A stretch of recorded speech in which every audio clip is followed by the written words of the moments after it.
Named last month by travel website Expedia as a top 10 pick of winter beach destinations and host to Miss Universe in 2008 and Miss Earth in 2010, Vietnam's premier seaside resort Nha Trang is on the up.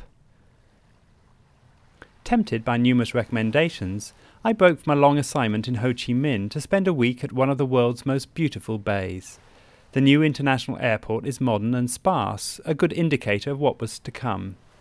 The 40-minute taxi ride from the airport into town is pleasant, taking in sweeping views of a forested coastline as it winds its way into the old fishing port. The town, which is quickly developing into a mid-sized city, can broadly be divided into two sections. To the south, the bay with a long golden sand beach, where most of the hotels, restaurants and travel agents are based. To the north, the fishing port, with a stronger feel for central Vietnamese life. My hotel, the Osaka, was well placed at the north end of the bay, with easy access to both. Walking the length of the bay along a paved path that follows the beach takes around an hour, with plenty of places to stop for refreshments. As a tourist, people selling sunglasses and second-hand books bothered me occasionally, but it's not relentless as other beaches in Asia have proved. Returning to the hotel through the streets that run parallel to the seafront, there are more options for food and coffee, as well as a few small clothes and souvenir shops.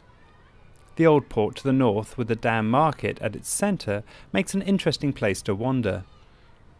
With the winter temperature averaging around 25 degrees, I was happy to lose myself in the back streets, seeking out local fruits and small noodle shops at any time during the day.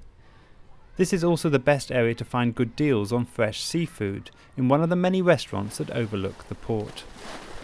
Surrounded on three sides by mountains and acting as a gateway to numerous small islands, the resort has other attractions beyond the bay.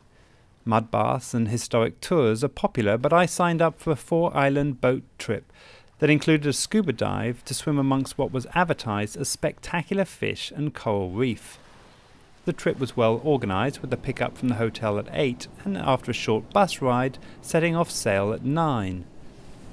The guide was humorous as he danced and sang in between explaining how much each of the attractions would cost to visit.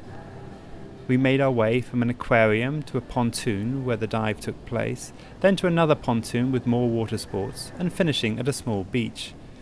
Possibly due to the wind that day, the diving was pretty disappointing in comparison to similar trips in Indonesia and the Philippines.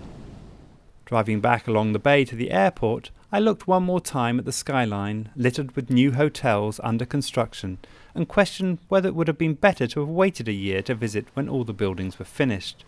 Either way, it appears the town is set to grow into an important tourist resort for the region, and as long as the weather and beach remain, will always make an enjoyable retreat from the stresses of city life.